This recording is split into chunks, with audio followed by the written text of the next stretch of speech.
Doctor कसे तपासतात तो स्टेथोस्कोपने. हा तुमचा स्टेथोस्कोप आहे. आपला हात आपला हा स्टेथोस्कोप आहे तुमचा. याच्यावर तुम्ही तपासता. अच्छा. यांची एनर्जी याच्या भोवती इथं जरा जास्त लागते बरं का, इथं जरा कमी लागते, इथं जरा काही कमी लागते. तर कुठं काम करायचं लक्षात येतं.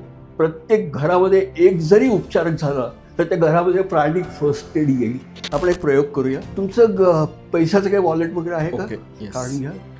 तुझ्या पैसा पॉकेटमध्ये काही ना काहीतरी एक्स अमाऊंट आहे. आता एक काम करूया आपण.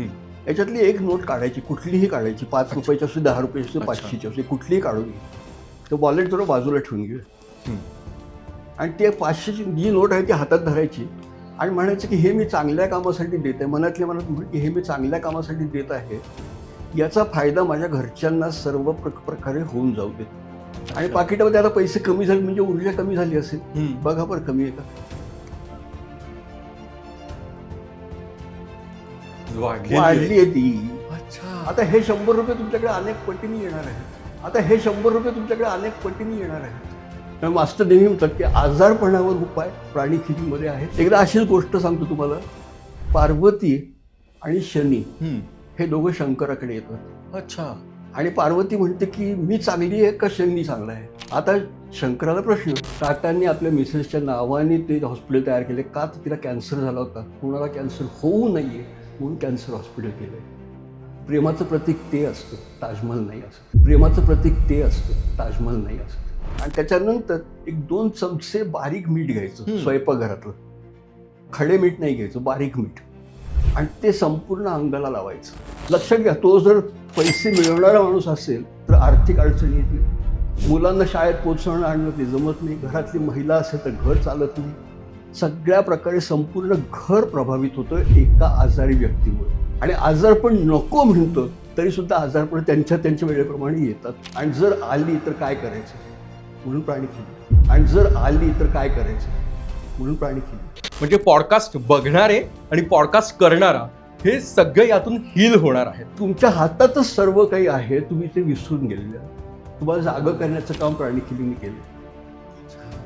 की आजारी पण पडू नये याच्यासाठी सुद्धा प्राणी खिलीमध्ये मार्ग आहेत. आणि त्यांनी शिकवलं. मला ॲक्च्युली गुरुकृपा झालेली, त्यांना भेट झाली, त्यांच्याकडनं कोर्सेस पण केलेले आणि त्यांच्या सांगितलं राहायला पण मिळालं मूलाधारच्या. तर ते अशक्य व्हायला लागलं, नैराश्य सुरू होतं.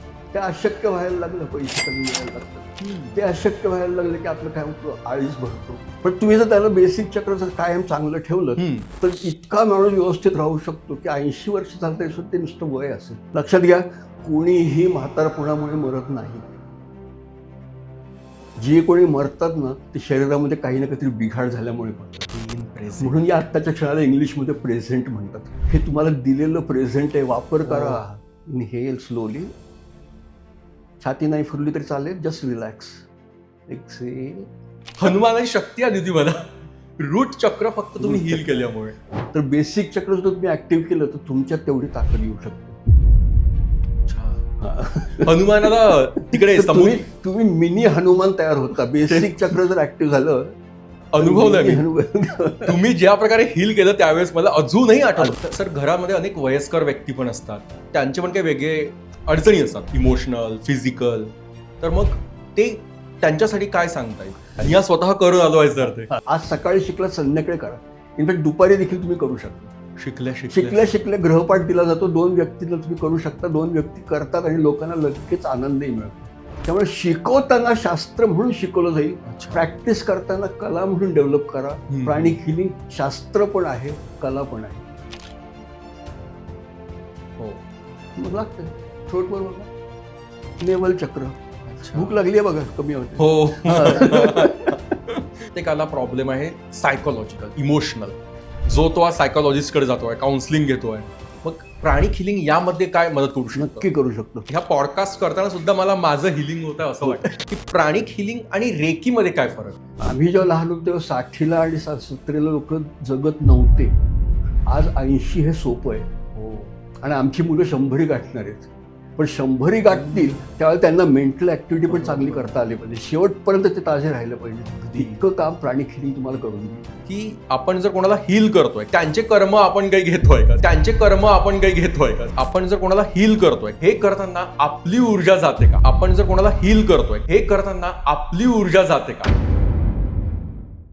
मला स्वतःला पॉझिटिव्ह ऊर्जा देणाऱ्या, आरोग्यदायी गोष्टी देणाऱ्या, आनंद देणाऱ्या गोष्टींची फार आवड आहे. म्हणून मी स्वतः प्राणिक हिलिंग शिकलो. मी ज्यांच्याकडून प्राणिक हिलिंग शिकलो, आज ते वासुदेव कडुसकर सर आपल्याकडे आले आहेत. सर अत्यंत निष्णात प्राणिक हिलिंग टीचर आहेत. प्राणिक हिलिंग या प्रवासातील सर माझे पहिले गुरु आहेत. प्राणिक हिलिंगचा ज्यांनी शोध लावला त्या मास्टरांसोबत सुद्धा सर काही दिवस राहिले आहेत. त्यांच्याकडून स्वतः मास्टरांकडून सरांनी प्राणिक हिलिंग शिकलाय. सरांनी आजपर्यंत हजारो विद्यार्थी घडवले आहेत, हजारो विद्यार्थ्यांना शिकवलाय कुठल्याही वयोगटातील. तर मग प्राणिक हिलिंग म्हणजे नक्की काय, रेकी आणि प्राणिक हिलिंग मध्ये फरक काय असतो, हे सर्व आज आपल्याला वासुदेव कडुसकर सर शिकवणार आहेत. याशिवाय ते काही आपल्याला ट्रिक सांगणार आहेत, काही टेक्निक. आपल्या वॉलेटमध्ये किती समृद्धी आहे, ही ऊर्जा आपण कशी तपासायची हे सुद्धा सर सांगणार आहेत. आणि ती ऊर्जा कशी वाढवायची हे सुद्धा सर सांगणार आहेत. हे 1-1.25 तास आपलं हिलिंग करणारे आहेत. म्हणजे पॉडकास्ट बघणारे आणि पॉडकास्ट करणारा हे सगळे यातून हील होणार आहेत, हे नक्की. तर आपण स्वागत करूयात वासुदेव कडुसकर सरांचं. Welcome sir. Thank you so much. मला बोलवल्याबद्दलही आभार. आणि तुमचं साच्यानं असंच भरभराटील पुढे जावं. सदिच्छा सुरुवातीलाच देतो, नंतर विसरायला होतं. प्राणिक हिलिंगची ऊर्जाच इतकी आता प्रभावित करते सकारात्मक दृष्ट्या. तुम्ही आल्यामुळे बरं वाटायला लागलं अगदी. बरं. नाही, माझ्याकडे शिकल्यानंतर मला वाटतं पण फार कमी भेटलो, पण तरी सुद्धा प्रवास सुद्धा चालू आहे. चालू अगदी पाहून छान वाटतं मला पण. 2 वर्ष झालेत ऍक्च्युली शिकून. तर सर पहिलाच प्रश्न पण नको खरं तर तुम्हाला. प्राणिक हिलिंग हे शब्दच फार क्लिक करतात, एक पॉझिटिव्ह ऊर्जा देतं. बरोबर. आणि मी तुमच्याकडून शिकलोय असं मला माहिती आहे. पण तरीही अनेकांना एक गैरसमज होतो किंवा काहीतरी कन्फ्युजन होतं की प्राणिक हिलिंग म्हणजे प्राण्यांसंदर्भात काही हिलिंग आहे का. तर हे प्राणिक हिलिंग काय प्रकार आहे. प्राणी हिलिंग नाही तर प्राणिक हिलिंग. सुरुवातीला एक छान प्रश्न विचारलास. आणि मनुष्य हा पण एक प्राणीच आहे ना. बरोबर आहे. हा, मनुष्य प्राणीच आहे. हा, तर प्राणी हिलिंग मध्ये मनुष्य जर आला तर मनुष्य आणि इतर प्राणी बरोबर सगळ्यांसाठी आपण म्हणू शकतो. आणि प्राण्यांना हिलिंग प्राण्यांना हिलिंग पण आवश्यक आहे. बरोबर आहे. उलट प्राण्यांना काही सांगता येत नाही. आणि तुमचे घरगुती असतात, कुत्री असतात, मांजरे असतात, त्यांना काही झालं तर तुम्हाला फक्त लक्ष देता येतं, पण ते काय असतं ते कळत नाही. पण त्यांना देखील तुम्ही हा शास्त्र अप्लाय करू शकता. आणि कारण काय की हा प्राणिक हिलिंग मधला शब्द जो आहे प्राण, तो म्हणजे काय, शरीरामध्ये प्राण असणे. अच्छा. तर शरीरात प्राण आहे म्हणतो आपण, म्हणजे नेमकं काय असतं आपण फार लूजली वापरतो. बरोबर. की शरीरात प्राण आहे तोपर्यंत माणूस जिवंत आहे. शरीरातनं प्राण निघून गेला की तो मृत झाला, हे आपण आपल्याला थोडक्यात माहिती आहे. बरोबर. पण शरीरात प्राण आहे म्हणजे काय. माझ्याकडे शरीर आहे, फिजिकल बॉडी, भौतिक शरीर आहे. पण शरीरामध्ये प्राण म्हणजे काय की मला जे काम करायचं आहे ते करता यावं. मला हात उचलायचा असेल तर हात आहे, पण तो उचलण्यासाठी काही ना काहीतरी हवी आहे, ती शक्ती हवी आहे. आणि ती शक्ती जी आहे त्याला नाव प्राणा दिलेलं आहे. संस्कृत शब्द आहे. आणि संस्कृतमध्ये प्राणा या शब्दाचा अर्थ ऊर्जा. त्यामुळे तुमच्या शरीरामध्ये ऊर्जा जोपर्यंत आहे तोपर्यंत तुम्ही जिवंत राहता. ऊर्जा बिघडली तर आजारी पडता, ऊर्जा निघून गेली मृत होता. बरोबर. थोडक्यामध्ये काय की आजारपणामध्ये कधीही पाहिलं तर शरीरामध्ये ऊर्जेचा स्रोत जो असतो तो कमी जास्त प्रमाणात व्हायला लागतो. आणि जिथं कुठं त्रास झाला असेल तिथं जर तुम्हाला ऊर्जा बदलता आली तर काही ना काहीतरी बदल शरीरामध्ये होतो आणि माणूस व्यवस्थित पहिल्यासारखा होऊ शकतो. तर शास्त्र काय आहे, उपचारक जो आहे तो फक्त ऊर्जेचा वापर करेल, ऊर्जा पेशंटला देईल आणि त्याच्यामध्ये पेशंटला बरं वाटायला लागेल. Transfer of energy from the healer to the patient, हे प्राणिक हिलिंग. आता हा हिलर कोण, तू शिकतोय तो, त्याला माहिती आहे कसं करायचं. आणि पेशंट कोण, आजारी माणसं.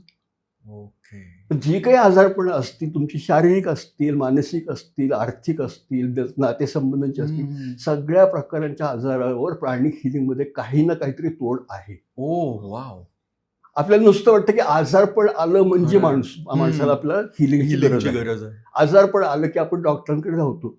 पण ते देखील फायर अलार्म सिस्टीम आहे की घरात आग लागली की आपण अगदी ज्यावेळेला आपल्याला गरज असते तेव्हाच आपण शोधतो. आजारपण आलं की कोणालाही आजारी पडायला पण वेळ नाहीये. खरं अगदी. डॉक्टरांकडे गेले की डॉक्टरांना सांगते की डॉक्टर तुम्ही काहीही करा पण मला सकाळपर्यंत बरं करा, मला आजार पडायला वेळच नाही, मला सकाळी फार महत्वाची मीटिंग आहे. तर हे सगळ्या धावपळीच्या जीवनामध्ये तुम्हाला आजारपणापासून दूर सुचतच नाही. आजारपण आलं की 1000 प्रश्न जरी तुमच्या आयुष्यात असले अगदी तरी बाकी सगळे क्षुल्लक होतात. आजारपणाला प्रथम महत्त्व तेच. येतं. आणि आजारी माणूस हा घरात असला तर घर बदलतं. लक्षात घ्या, तो जर पैसे मिळवणारा माणूस असेल तर आर्थिक अडचणी येतील. हम्म. मुलांना शाळेत पोहोचवणं आणणं ते जमत नाही. घरातली बरोबर. महिला असेल तर घर चालत नाही. बरोबर. सगळ्या प्रकारे संपूर्ण घर प्रभावित होतं एका आजारी व्यक्तीमुळे. अगदी आणि आजारपण नको म्हणतो तरी सुद्धा आजारपण त्यांच्या त्यांच्या वेळेप्रमाणे येतात. आणि जर आली तर काय करायचं म्हणून प्राणी खिली. पण ते येऊ नयेत हा पुढचा भाग आहे. बरोबर. तर पहिली गोष्ट प्राणी खिलिंग हे शास्त्र याच्यावरच आधारित आहे. अच्छा. तर पहिलं एक तत्व यातलं असं आहे की आपलं शरीर आपणहून बरं व्हायचा प्रयत्न करतो. हा, रात्री आपण थकून जातो, सकाळी जो बरोबर. उठतो तर आपण फ्रेश असतो की नाही. अगदी. स्वयंव्याधी निवारण. हो. कुठेतरी खर्चटलं कापलं हा. आपण काही कधीच डॉक्टरकडे धावत नाही नाही. की नंतर बरं होईल. हम्म. तुमच्या हातमध्ये काही ना काहीतरी रोगप्रतिकार शक्ती बरोबर. आहे जी आपणहून शरीराला बरं करायचा प्रयत्न करत राहते. आणि त्याच्यामुळे शरीर बरं पण होतं. हम्म. शरीर बरं करण्यामध्ये डॉक्टर सहायता करतात. डॉक्टर पेशंटला बरं करत नाहीत. वा. बरोबर. डॉक्टरांना त्यांचं ज्ञान असल्यामुळे ठराव समजू शकतं की इथं काय कमी आहे, औषधं काय द्यायची, गोळ्या काय द्यायच्यात, इंजेक्शन काय द्यायची, वागण्यात काय करायचं हे त्यांना समजू शकतं. ते सल्ला देतात. पण पेशंटनी तो पाळला नाही तर तो बरा होईल का? बरोबर आहे. म्हणजे पेशंट स्वतःहून बरं व्हायचा प्रयत्न करणार. स्वयंव्याधी निवारणाचा नियम. अच्छा. आणि दुसरं आहे शरीरात ऊर्जा असेपर्यंत माणूस चांगला असतो. ती ऊर्जा जर बिघडली आणि ती जर बदलता आली तर त्याच्यामध्ये काही ना काहीतरी रोग निवारण होऊ शकतं. या 2 तत्वांवर संपूर्ण शास्त्र आहे. प्राणी खिलिंगचं. आणि ऊर्जेचा खेळ असल्यामुळे पेशंट समोर असला काय, अमेरिकेत असला काय, काहीच करत नाही. अच्छा. आम्ही इथं बसल्या बसल्या कोणालाही करू शकतो. ओके. जसं मी पेशंटला करू शकतो तसं मी स्वतःलाही करू शकतो. अच्छा. म्हणजे लक्षात घ्या की आजकालच्या जगामध्ये शिक्षण आरोग्य इतकं महाग झालेलं आहे. त्या ह्याच्यामध्ये अशा काही गोष्टी प्राणी खिलिंगमध्ये दिल्या आहेत की तुम्हाला फारसं डॉक्टरकडे जायची गरज पडूच नाही. अच्छा. अच्छा. डॉक्टरांची आवश्यकता असेल तिथं नक्की घ्यावी. पण शक्यतो टाळता आली तर तुमचं आयुष्य बदलेल की नाही. बरोबर. एक लक्षात घ्या, घरामध्ये 10 लोक असतील तरी चालतं पण एक रोगी असला तर त्रास होतो. त्यामुळे मास्टर नेहमी म्हणतात की आजारपणावर उपाय प्राणी खिलिंगमध्ये आहे. मी जगासाठी का देतोय तर जगाला आवश्यकता आहे. मास्टरने 20 वर्ष रिसर्च केला याच्यावर आणि त्याच्यातनं शास्त्र केलेलं आहे. तर कलेचं रूपांतर शास्त्रात मास्टरने केलं. अच्छा. असं नाही की प्राणी खिलिंग पहिल्यापासून नव्हतं. प्राचीन प्राणी खिलिंग होतं. पण प्राचीन प्राणी खिलिंग जर तुम्ही पाहिलं तर काही लोक करायची जी कलाकार होती. अच्छा. आणि ती कलाकार जी होती त्यांना आम्ही संत म्हणायचो. बरोबर. आणि संत काय करायचे, जो कोणी त्यांच्याकडे आला त्याला आशीर्वाद द्यायचे. आशीर्वाद दिला की पेशंट बरा व्हायचा. आणि तो शिष्य म्हणायचा मला गुरूंकडे गेलो तुम्हाला बरं वाटायला लागलं. ट्रान्सफर ऑफ एनर्जी केली. अच्छा. मास्टरने अभ्यास केला की ट्रान्सफर ऑफ एनर्जी करतात कसे, संत काय करतात. आणि जी कला होती जी फक्त कलाकारांना शिकता येते त्याचं शास्त्र केलं की कोणीही शिकू शकेल. वा. म्हणून तुमच्या आमच्यासाठी जगामध्ये प्रत्येक जिवंत माणसासाठी प्राणी खिलिंग अत्यावश्यक झालेलं आहे. कोणीही कोणीही शिकावं. प्रत्येक घरामध्ये एक जरी उपचार झाला तर त्या घरामध्ये प्राणिक फर्स्ट एड येईल. प्राणिक फर्स्ट एड. मस्त. अगदी. विमान प्रवास करताय, कोणाचं पोटात दुखायला लागलं, कोणा कार्डियक अरेस्ट झालं, तुम्ही करणार काय? ते डॉक्टर नाही. बरोबर आहे. तुम्हाला करता येईल. विमान प्रवास तर 1 तासाचा होईल. रेल्वे तर प्रवासामध्ये कोणाला जाता जाता मुलांना वांत्या होत असतात. हो. आपण त्याच्याकडे नुसतं पाहतो की पिशवी देतो, काहीच करता येत नाही. कुणी आजारी मित्र त्याला भेटायला जातो, आम्ही गोळ्या घेऊन जातोय, औषधं घेऊन जातोय, फुलं घेऊन जातोय, गेट वेल कार्ड्स देतोय. अहो तुमच्या हातात एनर्जी आहे ना, तुम्ही द्या ना. तुमचे हात काहीतरी करू शकतात, तुम्हाला जाणीव नाही. तुमच्या हातातच सर्व काही आहे, तुम्ही ते विसरून गेलेले आहात. तुम्हाला जागं करण्याचं काम प्राणिक हिलिंगने केलंय. अच्छा अच्छा. आपल्या हातातच ती ऊर्जा आहे. तुमच्या शरीरात ऊर्जा आहे, तुमच्या आजूबाजूला ऊर्जा आहे. तुम्ही ऊर्जेच्या महासागरात आहात. वाव. तुम्हाला जे वातावरण वाटतं तो एक ऊर्जेचा प्रचंड मोठा महासागर आहे आणि याच्यावर तुम्ही केव्हाही ऊर्जा घेऊ शकता, वापरू शकता आणि ती जगाला देऊ शकता. फक्त तुम्हाला ते टेक्निक माहीत नाहीये म्हणून मास्तरांनी ते शोधून त्याचं शास्त्र केलं आणि शिकवण्यासाठी तुमच्यासाठी समोर ठेवलेलं आहे. आता शिकायचं काम तुमच्या हातात आहे. माझं काम आहे फक्त तुमच्यापर्यंत पोहोचवणं, तुमचं काम आहे शिकणं. अगदी. आणि तुम्ही निष्णात आहात शिकवण्यात, हे तर सगळ्यांना माहिती आहे, हजारोंना माहिती आहे, हे मला खूप अनुभव आहे. अनेक वर्षांपासून केल्यामुळे ते एक थोडंसं भिनलेलं पण आहे. खरं आहे, खरं आहे. आणि ते भिनलं अशा तऱ्हेने आहे की मला आजारपण फारशी आता होत पण नाही. म्हणजे झाली तर डॉक्टर असतात, मदत करतात, काही हरकत नाही. बरोबर. डॉक्टर होऊच नाही असं नाही, डॉक्टरांकडे जाणं आवश्यक असेल तर जावं नक्की. पण शक्यतो डॉक्टरांपासून जर टाळलं गेलं तर खूप चांगलं वाटतं. तुमचं आयुष्य फार बदलून जाऊ शकतं. प्राणिक हिलिंगच्या सहाय्याने टाळलं गेलं तर. ज्याला आम्ही प्रिव्हेंटिव्ह हिलिंग म्हणतो, की आजारी पण पडू नये याच्यासाठी सुद्धा प्राणिक हिलिंग मध्ये मार्ग आहेत. हो. एक लक्षात घ्या, तुम्हाला कुठल्याही प्रकारचा रोग नाहीये. तुम्ही म्हणता की मला कुठलाही रोग नाहीये, मी निरोगी आहे, मला फक्त आपलं रोजचं काम करायचं, आयुष्य जगायचं. पण तुम्हाला रोग नाहीये, पण तुम्हाला निरोगी राहायचंय की नाही. अगदी. आजच्या काळात तर मस्ट आहे. हे बघा, वर्गामध्ये पहिलं येणं याच्यासाठी प्रयत्न करायला लागतो, पण पहिलं आल्यावर ते टिकवण्यासाठी जास्त प्रयत्न लागतात. अगदी खरं. पहिल्या नंबरवरती पोहोचणं सोपी आहे, ते सोपं असेल त्यातल्या त्यात, पण तो टिकवणं अत्यंत अवघड आहे. त्यामुळे तुम्ही निरोगी आहात, पण निरोगी राहायचं असेल, बरोबर आहे, तर थोडं शिकायला लागेल. आपल्या आजूबाजूला इतकं काय काय एलिमेंट सध्या कठीण आहेत, तर त्यामुळे तर ते टिकवणं एक टास्क आहे मोठा. आणि जितकं तुम्ही शिकाल तितकं जास्त शिकण्यासाठी असतं. शिकणं हे कधीही संपत नाही आणि जो शिकत राहतो तोच तरुण राहतो. वा, खरं आहे. मनाला चालना, बुद्धीला चालना सतत मिळाली तर काही नाही तर नुसतं पेपरला सोडव, कुकरला सोडव, अगदी मनाला चालना मिळते. जिवंत राहायचं काही नाही ते कळतं. आणि म्हणून प्राणिक हिलिंगचं शास्त्र मी आता अनेक वर्षांपासून करत आलेलं आहे. मास्टरांच्या समक्ष देखील केलेलं होतं आणि त्यांनी शिकवलं. मला ऍक्च्युली गुरुकृपा झालेली, त्यांना भेट झाली, त्यांच्याकडनं कोर्सेस पण केलेले आणि त्यांच्या सान्निध्यात राहायला पण मिळाले. वा. आणि हे सहज कोणाला नाहीये, कोणासाठी हे. आणि आजच्या काळात तर मला कोणीच दिसलं नाही आजपर्यंत. नाही, तुम्ही एकमेव व्यक्ती आहात जे सरांसोबत म्हणजे मास्टरांसोबत राहिले आहात. येस. आणि कदाचित बाहेर आहेत अजून, मुंबई पुण्यामध्ये भरपूर असतील, पण पुण्यामध्ये कदाचित एक फार थोडी लोक आहेत ज्यांनी मास्टरांकडनं काम केलेलं आहे. आणि त्या थोड्या लोकांमध्ये मी आहे. खरंच. म्हणून आम्ही सर्व ब्लेस्ड आहोत, तुमच्याकडून शिकलोय. ते बेसिकली मास्टरांकडनी एक एनर्जी फारच वेगळी होती की त्यांच्या प्रवास समोर आल्यानंतर त्यांचा एक प्रेझेन्स जो होता तो असा होता की असं वाटायचं की आपलं आयुष्य बदलून गेलं, आपल्याला काही कशाची गरजच नाही. खरं. तेव्हा त्यांच्याबरोबर फोटो काढायचे पण आम्ही विसरून जायचो, फक्त हरवून जायचो त्यांच्याबरोबर. अच्छा. आणि ते सांगायला लागले की मग रात्र असू दे, दिवस असू दे, काही बघितलं नाही जायचं. हो का. रात्री कधी कधी आम्हाला आठवते महाबळेश्वरला आमचं चाललेलं असतं, रात्री 2:30 आणि 3 वाजेपर्यंत आमचं बोलणं चाललेलं. अच्छा अच्छा.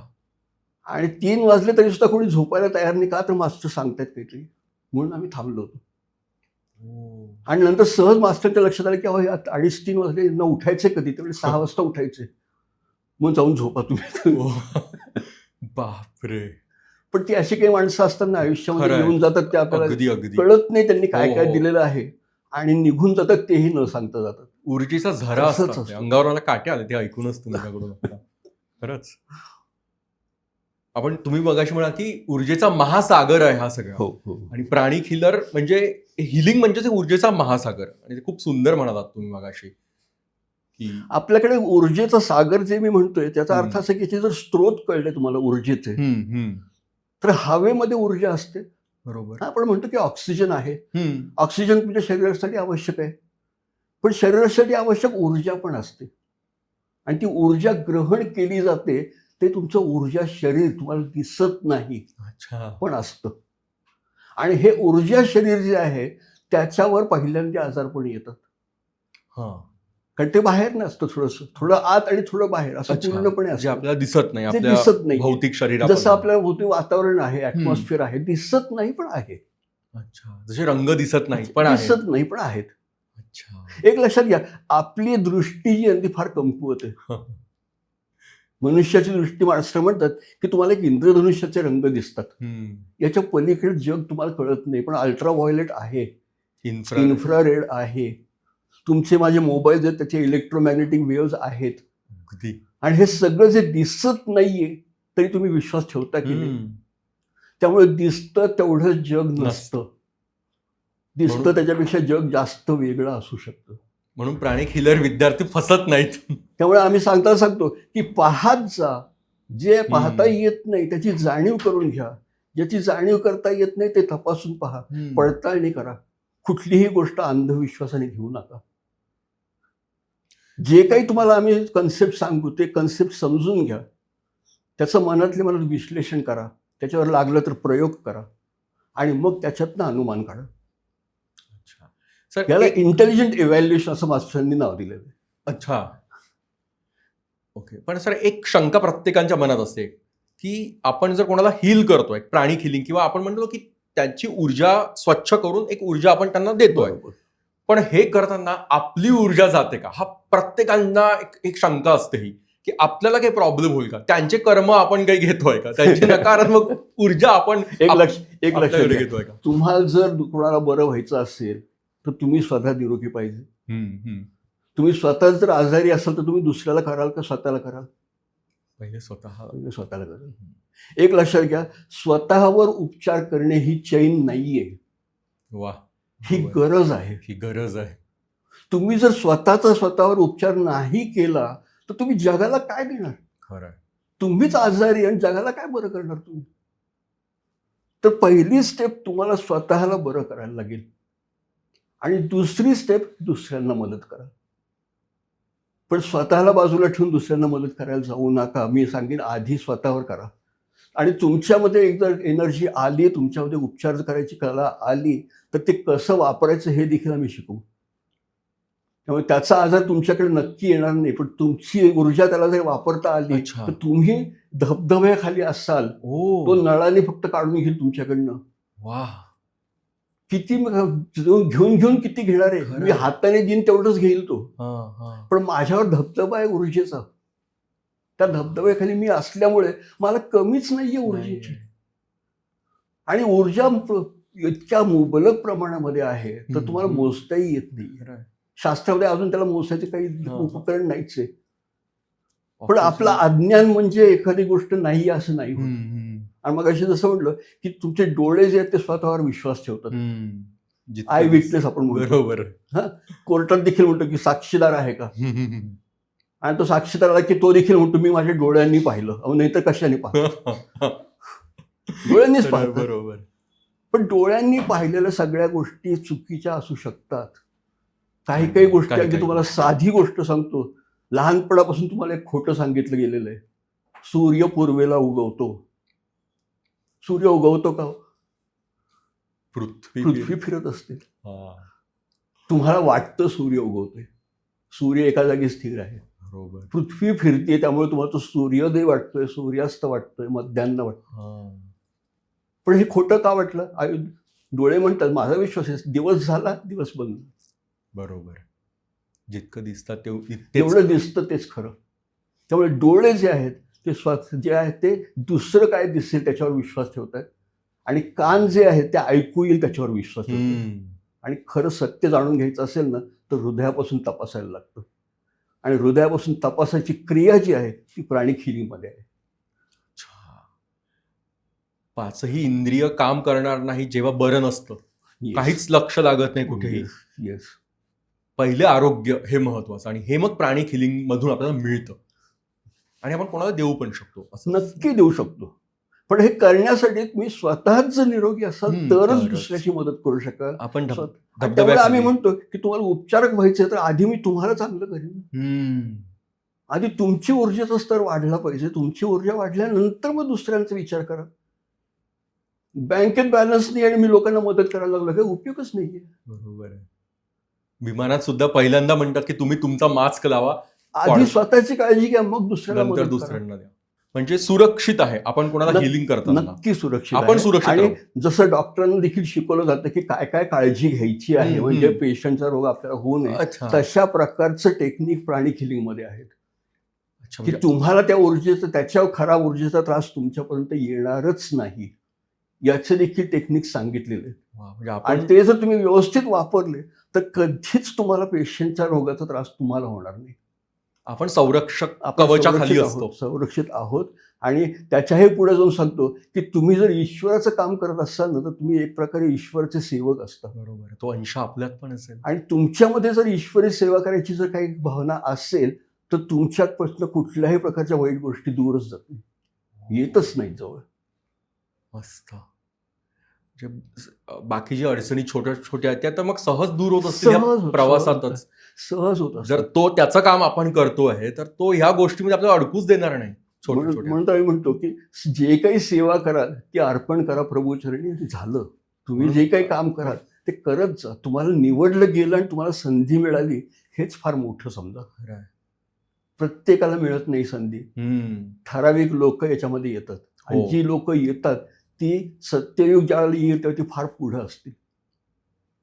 अनेक लोक याच्यामध्ये आत्ता जोडले गेलेले आहेत. प्राणिक हिलिंगमध्ये लाखोंनी लोक आलेले आहेत. अच्छा. आणि ही लोक जी आहेत हाच प्रवास माणुसकांचा पुढे घेऊन जाणार आहे. हो. जग बदलत चाललेलं आहे. हे बॅलन्स कंटिन्यू होतं तिकडे. लक्षात घ्या, 21व शतक लागलेलं आहे आणि काही दिवसांपूर्वी काही गाजावाजा न करता 31 डिसेंबर होऊन गेला. कळला पण नाही. तेव्हा कळलं नाही. पण तुम्हाला एक गोष्ट लक्षात आली का की पहिली 25 वर्ष संपलेली आहेत. शतकातली 25 वर्ष संपलेली आहेत. ह्याकडे लक्ष पण याच्याकडे नाही. लक्षच नाहीये. या 25 वर्षात तुम्ही काय मिळवलं आहे का? खरं आहे. आणि पुढच्या 25 वर्षात तुम्ही काय करणार, काही आहे का प्लॅन तुमचं? अंगावर काटे आले ते ऐकूनच. खरंच सहज येतोय आणि जातोय. दिवस जायला कठीण वाटतात, पण शतकानुशतक हे चाललेलं आहे. हो. तुम्हाला लक्ष पण येत नाही. हा वेळ जे आहे ते कोणासाठी थांबत वाळू नाही. निसटते पैसे मिळतील हो, पण वेळ परत मिळत नाही. आपण म्हणतो की time and tide wait for no one. सगळ्यात अमूल्य काही असेल तर वेळ आहे. तुमच्या हातात जो वेळ आहे त्याचा वापर व्यवस्थित होतोय का? तुम्ही वापर नाही करू शकत. तुम्ही कायम विचार करत असता माझं भूतकाळ जे होतं त्यातलं व्यथा आठवता, भविष्य त्याची चिंता करत बसता आणि ते करण्यामध्ये आजचा क्षण घालवून बसता. मग कुठे ज्योतिषाकडे जा, कुठं अमुक पत्रिका दाखव, मला घर आहे का, मला नशिबामध्ये काही मिळणार आहे का, माझं लग्न कधी होईल, अमुक कधी होईल, प्रश्न येत राहतात. मास्टर म्हणतात हे सगळं करायची गरज नाही. तुमचा भूतकाळ जर तुम्हाला समजून घ्यायचा असेल तर तुम्ही आत्ताची दशा पहा. तुमची आत्ताची दशा जी आहे ती तुमच्या पूर्वग्रहामुळे झालेली आहे, जे काही तुम्ही काम केलं त्याच्यामुळे. आणि तुम्हाला तुमचं भविष्य समजून घ्यायचं असेल तर तुम्ही आत्ता काय करताय ते पहा. तुम्हाला भूतकाळ बदलता येणार नाही, तुम्हाला भविष्य सांगता येणार नाही, पण तुम्ही आज जे करताय त्याच्यामुळे तुम्ही भविष्य घडवू शकता. आणि भविष्य घडवायचं असेल तर लक्ष आत्ताच्या क्षणावर ठेवलं पाहिजे. Be in present. म्हणून या आत्ताच्या क्षणाला इंग्लिशमध्ये प्रेझेंट म्हणतात. हे तुम्हाला दिलेलं प्रेझेंट आहे, वापर करा. हे प्रेझेंट आहे, हे प्रेझेंट आहे, हे तुम्हाला दिलेलं आहे, गिफ्ट आहे. सुद्धा. ही गिफ्ट आहे, तुम्हाला तुम्ही खरं, घालवू खरं. नका. आणि गेलं की कळणार नाही. 25 वर्ष गेले कळलं नाही, 25 पुढची जाते ती कळणार नाही. बघता बघता जे लहान मुलं होतं ते वयस्कर होऊन जाईल. पुढे काय कराल? अच्छा. आणि मग फक्त मागे वळून बघत बसाल. बरोबर. वाळू निसटते आहे. पण सर, एक सगळ्यांना आजच्या काळात जो प्रॉब्लेम असतो की पैशांचा प्रॉब्लेम, एक सुरक्षितेचा प्रॉब्लेम, समृद्धीचा प्रॉब्लेम, तर मग याबद्दल आपण काय करू शकतो, काय म्हणू शकतो की प्राणिक हिलिंगच्या प्रवासात हे सुद्धा आपल्याला अडचणी दूर होऊ शकतात? हां, तुम्हाला मी सांगतो की आजकालची जी लोक कामं करणारी आहेत त्यांच्या पुढे काही काही समस्या आहेत. आणि त्या समस्या साधारण कॉमन आहेत. प्रत्येकाच्या मनामध्ये काही ना काहीतरी स्ट्रेस आहे, काही ना काहीतरी चिंता आहे, काही ना काहीतरी एन्झायटी आहे आणि ही कायम त्यांच्याबरोबर राहते. थोडंसं स्ट्रेस असणं आवश्यक असतं, नाही असं नाही, पण सारखं स्ट्रेसफुल राहिलं सारखं की stress. शरीर काम नाही करत व्यवस्थित. बरोबर.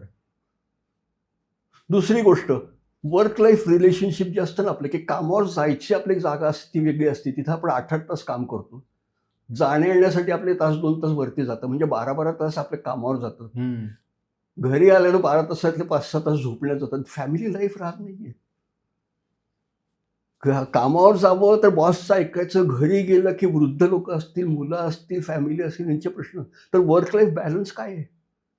आणि आजकालच्या लोकांमध्ये दुसरं सांगतो, वर्क फ्रॉम होम कन्सेप्ट जो आलेला आहे, हम्म. इथं बसणारा मुलगा अमेरिकेतल्या क्लायंटच्या वेळेप्रमाणे काम करतो. हम्म. रात्री 8 वाजता त्याचा दिवस सुरू होतोय. त्यांनी कसं जगायचं? हे करण्यामध्ये काय होतं, मग झोप येत नाही, लॅक ऑफ स्लीप होऊन जातं, हम्म. थोडंसं नैराश्य यायला लागतं, चिंता वाटायला लागते, फायनान्शियल प्रॉब्लेम येतात. हम्म. आणि हे करता करता कळत पण नाही, पण आरोग्यावर परिणाम येतो. हम्म. आणि आरोग्यावर परिणाम आलेला कळत नाही. हल्ली अक्षरशः 40 आणि 30 मध्ये लोकांना हार्ट अटॅक्स पाहिले हो. दिसत नाहीत, पण या गोष्टी सत्य आहेत. हो. का? काळजी घेत नाही, शरीराकडे दुर्लक्ष, घराकडे दुर्लक्ष, निरोग जे काही आपलं दिलेलं परमिशन त्याच्याकडे दुर्लक्षच असतं. आम्ही नुसतं मागच्या पानावरून पुढे चालू हम्म. एवढंच चाललेलं आहे. कालचा दिवस संपला, उद्याचा दिवस कसा जाईल, मागील पानावरून पुढे चालवायचं आहे. 8 दिवसांनी, महिन्यांनी, वर्षांनी काय करायचं प्लॅन काही नाही. नेहमीच आमचं एकच साईट आहे dhakawa.com. पाट्या टाकणं पुढे. काही गरजच नाही, कारण काय चाललंय पुढं प्लॅनिंगच नाही हो. मास्टर म्हणतात की तुम्हाला जर काही आयुष्यात घडवायचं असेल तर तुम्ही कुठं आहात याला महत्व नाहीये, तुम्हाला कुठं जायचंय याला महत्व आहे. आणि तुम्हाला कुठं जायचंय हेच तुम्हाला माहित नाहीये. एक सांगतो, तुम्ही जेव्हा सुट्टींवर जाता, उन्हाळ्याची सुट्टी असेल किंवा कुठं काही काम असेल, तर त्यावेळी तुम्ही प्लॅनिंग किती ॲक्युरेटली करता. कुठं जायचंय, ती जागा, त्या जागेमध्ये हॉटेल्स, त्या जागेमध्ये रेट्स काय आहे, त्या जागेचे आजूबाजूचे कसं आहे, सगळं तपास करता. विमानाची तिकीटं असतील, ट्रेनची तिकीट असतील, जायचे टॅक्सीच असतील, सगळं मेटिक्युलस प्लॅनिंग करता की नाही. बरोबर.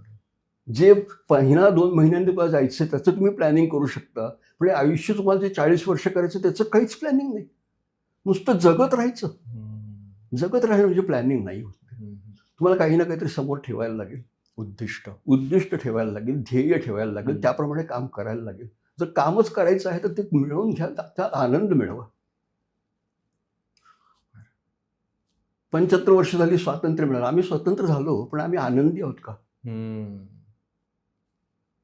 काय फरक आहे स्वातंत्र्य आणि आनंदामध्ये? मला हवंय ते करता येतं म्हणजे स्वातंत्र्य, पण जे करतोय ते आवडते म्हणजे आनंद आहे. मस्त. याच्यावर जर लक्ष ठेवता आलं तर तुम्हाला आनंद मिळेल, नाही तर तुम्ही नुसतेच जगताय. आणि मग जगणं तुम्ही काय आणि ॲनिमल किंगडम मध्ये काय जगताय, ते पण भोग येऊन येईल. तुम्ही तसंच करताय. तुमच्याकडे ज्ञान दिलेलं आहे, तुमच्याकडे इच्छा दिलेली आहे, चांगलं करायची इच्छा आहे, वाईट करायची इच्छा आहे, मग त्याचा वापर करा. आपण वापर करतच नाही. का? तर आम्ही फक्त खालचं जे आहे तेवढं वापरतो, खाणं, पिणं, झोपणं.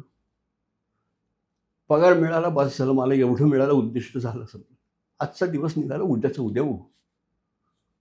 मग कामगार लोक तेच करतात, तुम्ही पण तेच करणार आहात. सर, चक्रांचं फार महत्व आहे प्राणिक हिलिंगमध्ये. आणि तुम्ही म्हणा की आपण खालीच मोस्टली गोष्टी होतो किंवा चक्र आठवले त्यावर, की खालचे चक्र आणि वरचे चक्र. एक्झॅक्टली. तर त्याचा काय संबंध? चक्र बेसिकली तुमचे एनर्जी सेंटर्स असतात. याला आम्ही व्हर्लिंग एनर्जी सेंटर्स म्हणतो. की ऊर्जा जी मी तुम्हाला म्हटलं की ऊर्जा ग्रहण करायचे काम जे आहे ते चक्र करतात. अच्छा. वातावरणातनं ऊर्जा ग्रहण करायची, आजूबाजूची जी काही जागा आहे त्यांना पुरवायची आणि त्यांची वापरलेली ऊर्जा बाहेर काढायची. अच्छा. हे याचं मेन काम असतं. याला म्हणायचं फिजिओलॉजिकल फंक्शन. तर हे शरीराला निरोगी ठेवण्यापुरतं असतं. पण याच्या पुढे जाऊन चक्रांना काही ना काहीतरी मानसिक कार्य पण असतं. प्रत्येक चक्राचं काहीतरी एक मानसिक कार्य असतं. उदाहरणार्थ आम्ही म्हटलं तर बेसिक चक्र आम्ही म्हणतो, रूट चक्र आहे, ते जर अशक्त झालं तर आत्महत्या करण्याची वृत्ती यायला लागते. त्याला सुइसाइडल टेंडन्सीज म्हणतात. अच्छा. रूट चक्र म्हणजे मूलाधार चक्र म्हणतो आपण. मूलाधार चक्र. तर ते अशक्त व्हायला लागलं, नैराश्य सुरू होतं, ते अशक्य व्हायला लागलं, पैसे कमी मिळायला लागतात. हम्म. ते अशक्य व्हायला लागलं की आपलं काय आळीच भरतो. म्हणजे हे सगळे मानसिक मानसिक विकार पण जमू मानसिक शकतात. विकार आहे. त्यामुळे चक्रांचं जे आहे ते व्यवस्थित जर वागत असतील तर त्याच्यावर अवलंबून असलेलं कार्य असतं ते व्यवस्थित होतं. आणि मूलाधार म्हणजे रूट जे Root मूळ आहे. आहे आपलं. तर तेच जर तुमचं बिघडलं तर तुम्ही काम काय कराल? बरोबर. डोलारा जो आहे तो त्या मुळावरती आहे, बेसवरती आहे. इनफॅक्ट आपण जेव्हा झाडाला पाणी घालतो तेव्हा मुळाशी घालतो. बरोबर आहे. तर मूळ चक्र जे तेच आहे. लक्षात घ्या, जोपर्यंत मूलाधार चक्र व्यवस्थित आहे तोपर्यंत शरीर अत्यंत निरोगी राहतं. अच्छा. जसं वय वाढत जायला लागेल तसं चक्र जीर्ण होत जाते, वयस्कर लोक तयार होतात. का? अच्छा. चक्र जीर्ण झाली. आणि चक्र जीर्ण झाली की मग ते पाठीने दिसत नाहीये, ऐकू येत नाहीये, चालता येत नाही, हे सगळे काम सुरू होतं. पण तुम्ही जर त्याला बेसिक चक्र जर कायम चांगलं ठेवलं तर इतका माणूस व्यवस्थित राहू शकतो की 80 वर्ष चालता सुद्धा ते नुसतं वय असेल, अच्छा. चालणारा व्यवस्थित दिसेल, तो फक्त नंबर असेल. नंबर असेल. लक्षात घ्या, कोणीही म्हातारपणामुळे मरत नाही. जे कोणी मरतात ना ते शरीरामध्ये काही ना काहीतरी बिघाड झाल्यामुळे मरतात. तुम्ही शरीरात बिघाड होऊ देऊ नका. बघा तुम्ही दीर्घायुष्य होताय की नाही. आनंदी दीर्घायुषी, आनंदी आणि निरोगी. दीर्घायुष्य. हेच तर हवं आहे. रहस्य आहे तुमच्याकडे, आहे सगळं, पण तुम्ही तर समजून नाही घेतलेलं आहे. तुमच्याकडेच वापर करा. आणि आपण चक्र मॅन्युपुलेट पण करू शकतो का? असं चक्रांचं मॅनिप्युलेशन नक्की करायला लागतं. कारण काय असतं की मानसिक कार्य जर आपल्याला बदलायचं असेल, उदाहरणार्थ मला समृद्धी हवी आहे तर माझं बेसिक चक्र ऍक्टिव्ह पाहिजे ना. अच्छा, म्हणजे रूट चक्र, बेसिक चक्र ऍक्टिव्ह पाहिजे, म्हणून बेसिक चक्र पाहिजे. पण बेसिक चक्र नुसतं ऍक्टिव्ह असेल तर आमचं WWFचे पहिलवान ते पण ऍक्टिव्हच आहेत. ताकद खूप आहे, पण ती ताकद योग्य जागी जाते की नाही याच्यासाठी तुमचं मोर्चा जे आहे आज्ञाचक्र, त्याचा ताबा पाहिजे बेसिकवर. अच्छा, सारासार विवेक बुद्धी एक प्रकारे. म्हणजे वरच्या चक्रांनी खालच्या चक्रांवर ताबा ठेवला तर तुम्ही व्यवस्थित राहता. खालची चक्र वरच्यांवर राज्य करायला लागली की तुम्ही बिघडता. म्हणजे आपण विकार आपल्यावरती कुठेतरी हावी होतात. म्हणजे अच्छा, म्हणून वरचे चक्र महत्वाचे, वरची अत्यंत महत्वाचे, सुपर वरची दुर्लक्षित आहेत. वरचे दुर्लक्षित आहे. वरची दुर्लक्षित काय आहेत तर माणसाचं लक्ष कायम खालच्या चक्रांवर जास्त आहे. अच्छा. बेसिक चक्र, ताकद पाहिजे. सेक्स चक्र, मला सेक्स आवडतो, स्वादिष्टाना मी म्हणतो. मणिपूर चक्र, मला जे हवंय ते हवंय. मला लहानपणापासून शिकवलं गेलंय गोळा करायचं. ग्रीडी हाव असते. अच्छा अच्छा. तर तुझं ते माझं आणि माझं ते माझ्या बापाचं, अशीच टेक्निक झालेली. तर सगळं गोळा करण्यामध्ये आयुष्य निघून जातं आणि त्यामुळे ते खालची चक्र जास्त ऍक्टिव्ह आणि त्यामुळे वरची चक्र जी दुर्लक्षित राहतात. ऍक्टिव्ह पेक्षा ते थोडे दूषित पण होत असतात आणि दुर्लक्ष पण होतं वरच्या चक्रांकडे. हार्ट चक्र म्हणजे काय, प्रेमाचं प्रतीक आहे. प्रेमच विसरून जातो ना आम्ही जगताना जे आहे ना ते एक युद्धावर निघाल्यासारखेच निघतो रोज. सकाळच्या वेळेला तुम्ही विचार करून बघा, ट्रॅफिक मधनं लोक जाताना दिसतात, काळ्या घोड्यावर किती लोक असतात, शिरस्त्राण घातलेली असतात, पाठीवर विंचवासारखं टाकलेलं असतं, पाहता की नाही. पालखीत पण असतात चाकांच्या. सगळे युद्धावर निघालेले असतात. कायम घाईमध्ये, कायम काळजीमध्ये, आणि येता जाता जे मिळेल ते खातात. याचा परिणाम काय आहे? हरी वरी आणि करी सिंड्रोम. हे तुम्हाला कायम लागलेलं आहे. हे सांगा सर, काय हरी वरी करी म्हणजे? हरी म्हणजे कायम घाई. अच्छा, हरी, ओके. वरी म्हणजे कायम काळजी, आणि करी म्हणजे काही येतं दिसेल ते खा. अच्छा, करी खा, मसालेदार खा, काही पण खा सतत. आणि त्या ह्याच्यामध्ये शरीराचं नुकसान होतं ते कळत नाही. बरोबर, आपण सतत खात राहतो. लाईफस्टाईल ती झाली आहे. हो.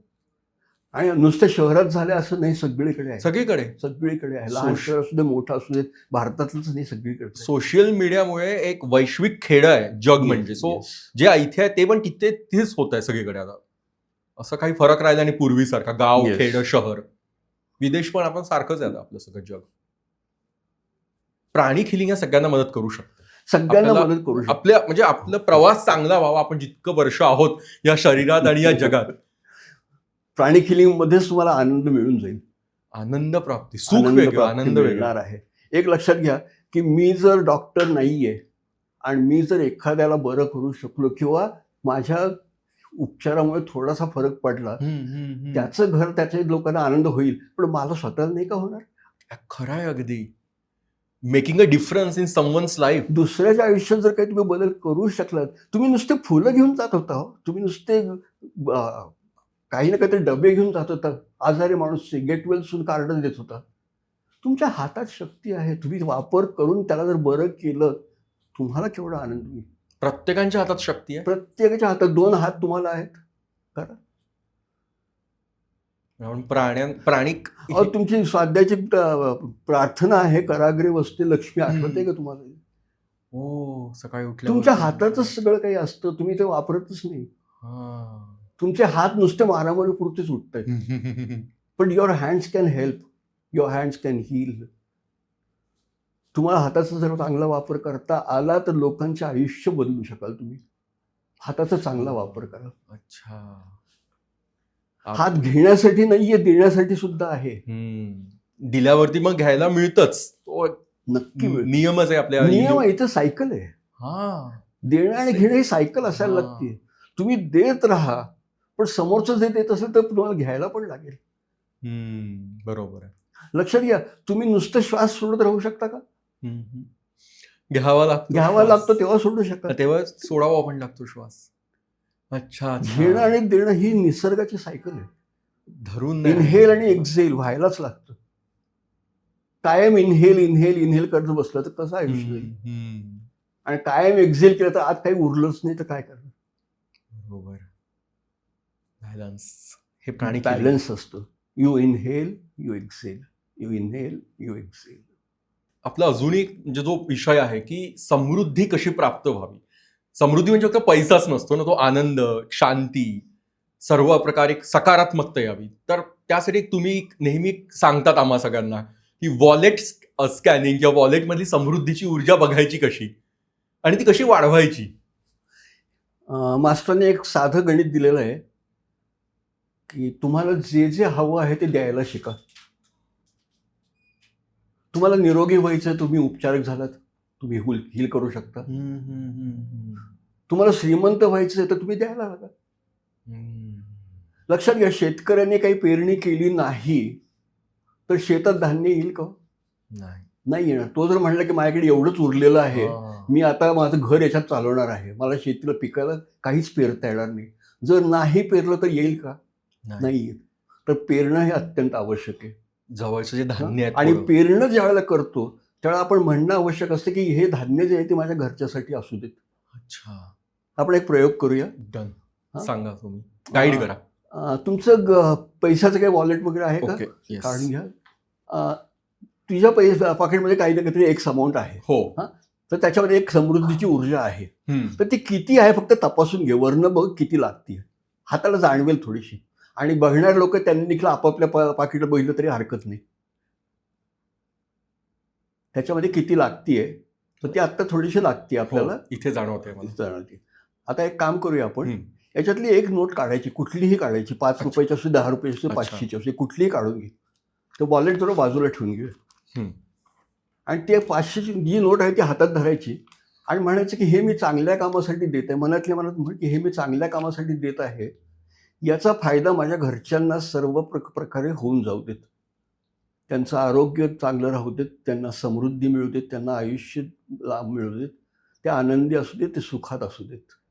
So B it. आता हे जे पैसे ते बाजूला ठेवून देऊ आपण. आणि आता पाकिट परत घेऊया. आणि पाकिटामध्ये आता पैसे कमी झाले म्हणजे ऊर्जा कमी झाली असेल. बघा बरं, कमी आहे का? वाढली आहे ती. जाणवते वाढली आहे. का वाढली आहे? हो, तुम्ही पेरले हे 100 रुपये. अच्छा. आता हे 100 रुपये तुमच्याकडे अनेक पटीने येणार आहेत. त्याची ऊर्जा त्या पाकिटामध्ये आलेली, याला म्हणतात समृद्धी ऊर्जा. हे स्पष्टपणे जाणवतं. इथपर्यंत वरपर्यंत बेसिकली तुम्ही ज्या ज्या वेळेला द्याल आणि ज्या ज्या वेळेला सांगाल की याचा बेनिफिट माझ्या घरच्यांना मिळू देत, तो तुमच्याकडे अनेक पटीने येईल. जे पेराल ते अनेक पटीने तुमच्याकडे येईल. तुम्ही आतापर्यंत चांगल्या कामासाठी पैसे दिलेत, कधी बोललात का असं? नाही बोललात, त्यामुळे नाही आलं तुमच्याकडे. ओके. करून बघा. चांगल्या कामासाठी द्यायची एक डिक्री करायला लागते, जी शेतकरी करतो. अच्छा. तुम्ही करायला लागा की चांगल्या कामासाठी देते याचं फळ माझ्या घरच्यांना मिळू दे. मग आपण जे देणगी वगैरे देतो. लक्षात घ्या, पैसे जे आहेत ते अत्यंत आवश्यक आहेत. हम्म. एका पिक्चरमध्ये म्हटलं होतं की तुला प्रेम हवंय का पैसा हवाय? प्रेम हवंय का पैसा हवाय? हम्म. तर तो हिरो म्हणतो मला पैसा काय करायचा, मला तुझं प्रेमच हवंय, पण तुझ्या प्रेमासाठी मला पैसा हवाय. खरंय. तुला जे काही पुरवायचं आहे त्याच्यासाठी मला पैसा हवंय. त्यामुळे पैशाला तुम्ही खराब म्हणू नका. आमच्याकडे भारतामध्ये पद्धत आहे की आम्ही पैशाला म्हणजे आम्ही समजतो की पैसा हे चांगलं नाहीये. पैशाच्या मागे लागणं वाईट आहे असं वाटतं. पैसा ही समृद्धी आहे. चांगल्या माणसाच्या हातात असेल तर ती समृद्धी आहे. त्यामुळे आधी पैशाकडे बघायचा दृष्टिकोन बदला आणि पॉवर्टी कॉन्शियसनेस काढा. याबद्दल सांगा. पॉवर्टी पॉवर्टी कॉन्शियस म्हणजे कायम असं वाटत राहतं की माझ्याकडे फार कमी आहे, माझ्याकडे कमी. जे आहे त्याच्याबद्दल काहीतरी कौतुक करा ना. जे आहे त्याची जाणीव ठेवा. माझ्यासमोर ग्लास पडलेला आहे, त्यात पाणी फारच कमी राहिलं, एवढंच लक्ष आहे माझं. आहे ना पाणी. बरोबर. जे आहे त्याच्याबद्दल तुम्ही आभार माना, त्याच्याबद्दल कृतज्ञता ठेवा. ती जर कृतज्ञता ठेवली तर तुम्हाला उपयोग होईल. आणि एक लक्षात ठेवा, जर मला नकोय मला नकोय मला नकोय म्हणून जर तुम्ही एखाद्या बाईला सांगितलं तर ती आयुष्याने निघून जाईल की नाही? हो. एकदा अशीच गोष्ट सांगतो तुम्हाला. पार्वती आणि शनी हे दोघं शंकराकडे येतात. अच्छा. आणि पार्वती म्हणते की मी चांगली आहे का शनी चांगला आहे? आता शंकराला प्रश्न, शनीला बोलावं तर 7.5 लागेल, पार्वतीला बोलावं तर घरचे आयुष्यभराची 7.5. म्हणतो आपण एक स्पर्धा घेऊया. हे समोर झाड आहे तिथपर्यंत दोघंही जा आणि परत या. तर त्या झाडापर्यंत दोघंही जाऊन परत येतात. आणि शनी म्हणतो हे मला माहित होतं तुम्ही असंच करा, मला नीट चालता येत नाही म्हणतात. पार्वती पहिली आली. शंकर म्हणतो पहिल्या येण्यासाठी संबंध नव्हता, माझा निर्णय झालेला आहे. काय झाला तर पार्वती तू येताना चांगली दिसत होतीस आणि शनी तू जाताना चांगला दिसत होतास. हो, म्हणून शनिदेव जाताना 7.5 संपताना बरं वाटतं. खरं. लक्ष्मी येताना चांगली दिसते. आणि त्यामुळे लक्ष्मी येते कौतुक करा. ती चंचल असते म्हणून बसायला सांगा. बसलेली लक्ष्मी तुम्हाला घरात दिसते. तुम्हाला उभी लक्ष्मी कधी नाही मिळणार, कारण उभी लक्ष्मी टिकत नाही. लक्ष्मीचा फोटो तुम्हाला नेहमी बसलेलाच मिळतो. बैस माझे बाजे, हेच घर तुला साजे, दुष्टांचा संहार कर, हे सगळं आपण जे म्हणतो त्याच्यासाठी. लक्ष्मीचं कौतुक करा. लक्ष्मीचं कौतुक केलं नाही तर समृद्धी येत नाही. आणि लक्ष्मी म्हणजे टू प्रोव्हाइड. विष्णू प्रिन्सिपल म्हणतात. अच्छा. Vishnu principle to provide. आपण घरच्यांवर प्रेम करतो, मुलांवर प्रेम करतो, व्यक्तींवर, घर चालवण्यासाठी काम करतो. That is provision. कमवून आणले पैसे, प्रोव्हिजन दिलं. तर प्रोव्हाइड करणं म्हणजे आवश्यक असतं, संसारामध्ये आवश्यक आहे. बघा, आयुष्य जगत असताना तुम्हाला पैसे मिळवणं हे एक साधन आहे. आणि चांगल्या माणसाच्या हातात जर साधन असेल तर चांगला वापर करू शकेल. प्रेमाचं प्रतीक म्हणून तुम्ही नेहमी ताजमहल म्हणता. मी म्हणतो ताजमहल नाहीये. टाटांचं कॅन्सर हॉस्पिटल जाऊन बघा मुंबईला. टाटांनी आपल्या मिसेसच्या नावाने ते हॉस्पिटल तयार केले. का तर तिला कॅन्सर झाला होता. कोणाला कॅन्सर होऊ नये म्हणून कॅन्सर हॉस्पिटल केलंय. प्रेमाचं प्रतीक ते असतं, ताजमहल नाही असत. हो, हे माहित नव्हतं. करून पहा. ताजमहल कोणी केलेला होता, कोणासाठी केला होता? जी मरून गेली तिच्यासाठी बांधलेलं. जिवंतपणे का नाही प्रेम केलं तिच्यावर? त्यांनी पाहिलं की या कॅन्सरमुळे माझी बायको मरणार आहे, जगात होऊ नये म्हणून त्यांनी हॉस्पिटल तयार केलं आणि सगळे पैसे तिकडे दिले. त्यांच्याकडे त्यावेळेला कोहिनूर हिरा होता. या गोष्टी माहिती नसतात लोकांना, पण या प्रेमाचे प्रतीक म्हणून तुम्ही आपलं नुसतं ऐकत जाता की ते सांगितलं तेच खरं वाटतं. तर पहिली गोष्ट तुम्ही म्हटलं तसं मिठाची आंघोळ. मिठाची आंघोळ कशी करायची तर साधी नेहमीसारखी आंघोळ करायची. साबण लावून गरम पाण्याने धुवून टाका आणि त्याच्यानंतर 1-2 चमचे बारीक मीठ घ्यायचं, स्वयंपाकघरातलं. खडे मीठ नाही घ्यायचं, बारीक मीठ. आणि ते संपूर्ण अंगाला लावायचं. आंघोळीनंतर? आंघोळ झाली की अंग पुसायच्या आधी अंगाला लावून ठेवायचं 2 मिनिटं. जखम झाली असेल तिथे लावू नका. ओके. डोळ्यांमध्ये जाऊ देऊ नका. पण बाकी सगळ्या अंगाला लावा. 2च मिनिटं ठेवा, पाहिजे तर 120 अंक मोजा आणि मग धुवून टाका फक्त. अच्छा. हे केल्यावर किती फ्रेश वाटते बघा. खरं आहे. खरं म्हणजे समुद्र स्नान करायला पाहिजे. पण आमच्याकडे समुद्र पण स्वच्छ नाही आहेत. त्यामुळे समुद्र स्नान सगळ्यांना शक्य नाहीये. घरच्या घरी तुम्हाला हे करता येईल, सॉल्ट बाथ. Salt bath. त्यात कॉफी पण ऍड करतात. कॉफी पण करता येते, कारण त्याच्यामध्ये तेच असतं, जे काही तुमच्या खराब असेल ते बाहेर पडतं, एक्सपेल केलं जातं. पण मीठ स्वस्तात मस्त. मीठ स्वस्तात आहे म्हणून मस्त आहे. कॉफी तर तुम्ही नेसकॉफीची किंमत बघा, 180 रुपयाला 50 ग्रॅम मिळेल तुम्हाला. करायचं करा, माझी हरकत नाही. मीठ आपलं टाटाचं मीठ ते देखील महाग झालेलं आहे आता. हो का? आणि त्याला देखील लाखो वर्षांपासून मीठ मॅन्युफॅक्चर करतायत, तिचं पडलेलं होतं, पण खाली शेवटी डेट ऑफ एक्सपायरी असतेच. मिठाला कुठली एक्सपायरी आली? तर सॉल्ट बाथ हा एक टेकअवे करते. दुसरा एक टेकअवे तुम्हाला मी देतो, की ज्या वेळेला तुम्हाला मन अस्वस्थ वाटतं ना, त्यावेळेला फक्त ब्रीदिंग करा. डीप ब्रीदिंग करायचं. अच्छा. दीर्घ श्वास घ्यायचा, क्षणभर थांबायचं, पुन्हा दीर्घ श्वास सोडायचा तितक्याच वेळात. इनहेल आणि एक्सेल एवढंच करायचं. आणि हे करताना शरीर ढिलं सोडा एकदम. Just relax. बघा बरं 1 मिनिट. जस्ट इनहेल करा, इनहेल स्लोली. छाती नाही फुरली तरी चालेल, just relax. Exhale, inhale, exhale. मनात विचार येत असतील येऊ द्यायचे, जातात जाऊ द्यायचे, पुन्हा लक्ष श्वासांवर आणायचं. सावकाश श्वास घ्या, सावकाश सोडा. Inhale slowly, exhale slowly. लक्ष शरीरावर राहू द्या आणि शरीर ढिलं सोडा एकदम. विचार करा की शरीरातले सर्व स्नायू रिलॅक्स होत चाललेत.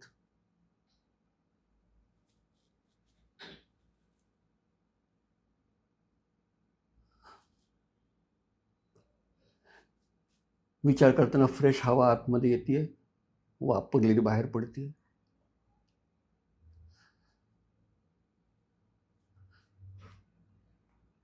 श्वास घेताना आनंद मिळतो असा विचार करा, सोडताना सगळे दुःख बाहेर पडत आहेत. इनहेल आणि एक्सेल.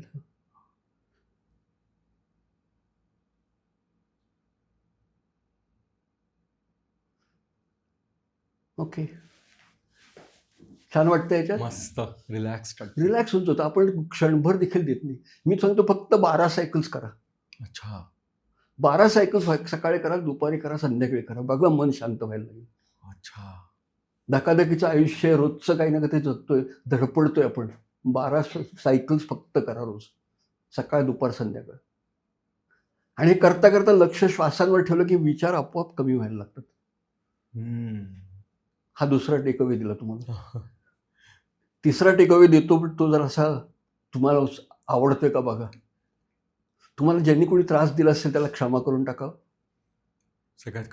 एखादा कोणीतरी आठवा ज्याला तुम्ही त्रास दिला असेल, त्याला क्षमा करा, किंवा त्यांनी तुम्हाला दिला असेल.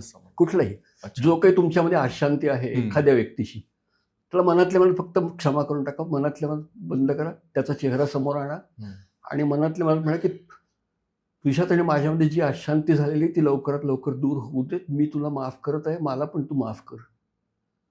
आपल्या दोघांमध्ये शांती येऊ देत.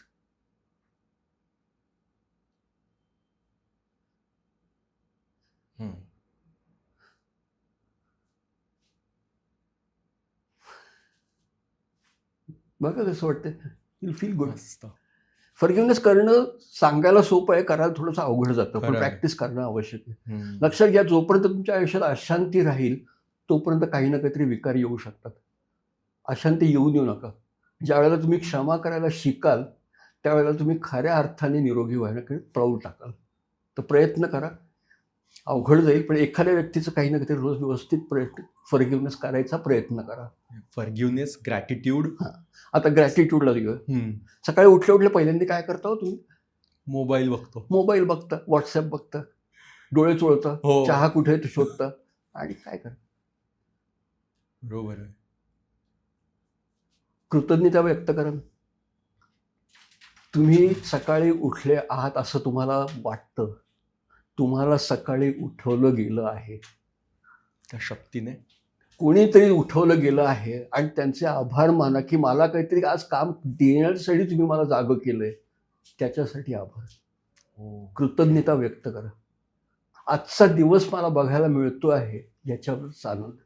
बरेच जण असे की त्या झोपेमध्ये निघून जातील, पण तुम्हाला जागं केलं आहे. तुला असं नका म्हणू की मी जागा झालोय, मी गजर लावला, तर तुम्ही नाही, तुम्हाला उठवलं गेलंय. कृतज्ञत पाहिजे. आणि मग दिवसभरामध्ये तुम्ही एखाद्या गोष्टीबद्दल कृतज्ञता दाखवा बरं, ग्रॅटिट्यूड, की माझ्या आयुष्यामध्ये अमुक एक झालं म्हणजे तर मी फार आभारी आहे.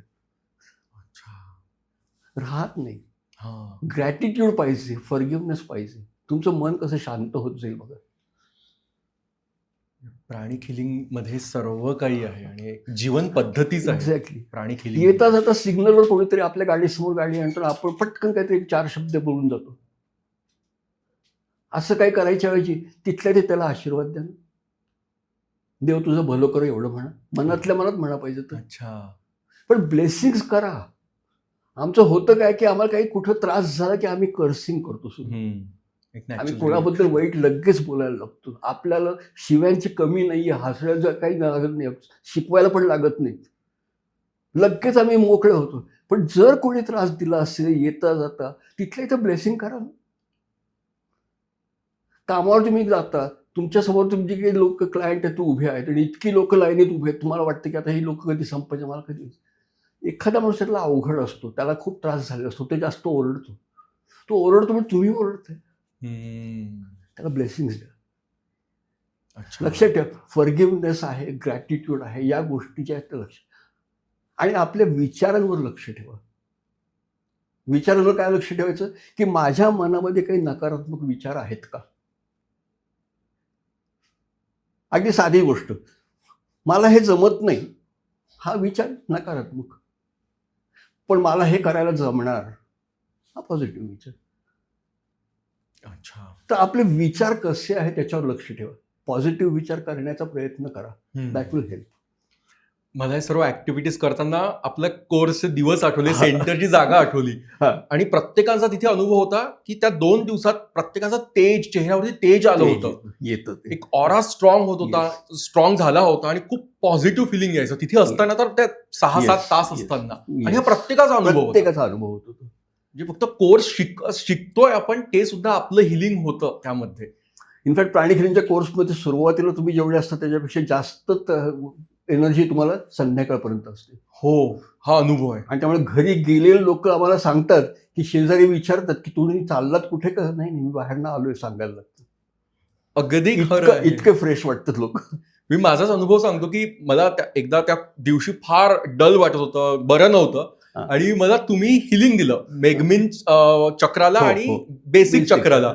मी इतकं रोज एरवी थकवा येतो मला 4थ्या मजल्यामध्ये जायला. त्या दिवशी मी 3-4दा वरून खाली करतोय. हनुमानाची शक्ती आली होती मला. रूट चक्र फक्त तुम्ही हील केल्यामुळे. बेसिकली कसं आहे की रामायणातली गोष्ट आहे लंका दहन. हनुमानाच्या शेपटीला आग लावली की त्याला ताकद मिळते लंका दहनाची. बरोबर. तर बेसिक चक्र जर तुम्ही ऍक्टिव्ह केलं तर तुमच्यात तेवढी ताकद येऊ शकते. हनुमानाला तिकडे तुम्ही मिनी हनुमान तयार होता. बेसिक चक्र जर ऍक्टिव्ह झालं. अनुभवलंय मी. तुम्ही ज्या प्रकारे हील केलं त्यावेळेस मला अजूनही आठवतं. तुम्ही ऊर्जा दिली होती काही मिनिटं सगळ्या. तुम्ही सांगितलं पण होतं की हा अनुभव येऊ शकतो. म्हणजे तुम्ही हनुमान असं म्हणालात की हनुमान जिथे 7 समुद्र पार, त्यावेळेला एनर्जी प्रचंड मिळते. हो, अगदी त्या सेंटरवर बसलो जरी आपण थोड्या वेळ 6-7 तास तिथे तरी तो आलेला अनुभव तो प्रत्येकाला येतो. प्राणिक हिलिंग मधले हे समुद्र आहे. तुम्हाला एक अनुभव आला, असे अनेक अनुभव आहेत. हो, हनुमानाला जसं त्याच्या शक्तीचा जाणीव करून दिली जांबुवंताने, येस, तेव्हा कुठे तो हनुमान उडी मारू शकला समुद्रा पलीकडे जाऊन लंकेमध्ये. तसाच अशा प्रकारच प्राणिक हिलिंग मध्ये तुमच्यात आहे, तुम्हाला अंगावर काठी आलेत माझे ऐकूनच. तुम्ही एनर्जीचं ते एक स्त्रोत ऐकला, E=mc². याच्यात एम म्हणजे मास आहे आणि C is light velocity. Velocity of light square into mass, एवढी प्रचंड एनर्जी तुमच्यात आहे. बघा तुमचा मास किती आहे, खरं आहे, आणि multiply by velocity of light square, एवढी एनर्जी तुमच्यात शक्य आहे. ती जाणीव होत नाही. आणि जांबुवंत म्हणजे आपलं प्राणिक हिलिंग. येस, आपल्या शक्तीची जाणीव करून देतो. त्याने जाणीव करून दिली तुम्हाला. अच्छा. उठल्या काय कराल, सॉल्ट बाथ घ्याल. सकाळ किंवा संध्याकाळ जसं असेल तसं घ्याल.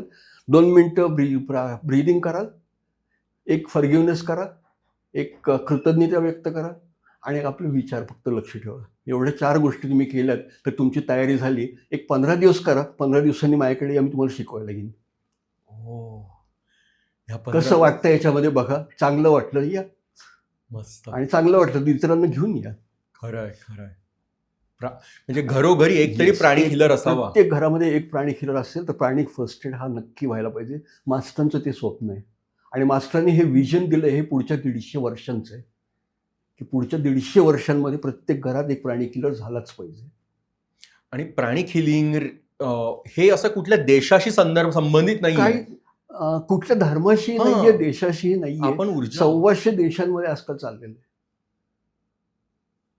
म्हणजे काही धार्मिक दृष्ट्या त्याच्याकडे बघायची पण गरज नाही. इनफॅक्ट प्राणी किलिंग कुठल्याही धर्माच्या विरुद्धही नाही आणि फेवरमध्येही नाहीये. तुम्ही आम्हाला ऊर्जा. एकच माणुसकी माहिती आहे. तुम्ही माणसं आहात, आम्हाला माणूस म्हणूनच ट्रीट करणार आणि माणूस म्हणून ट्रीट करायचं तर प्राणी किलिंग शिका. तुम्ही कुठल्याही जन्माचे असा, कुठल्याही थरचा असा, नो इश्यूज. आता सर घरामध्ये अनेक वयस्कर व्यक्ती पण असतात, त्यांचे पण काही वेगळे अडचणी असतात, इमोशनल, फिजिकल. तर मग ते त्यांच्यासाठी काय सांगता येईल?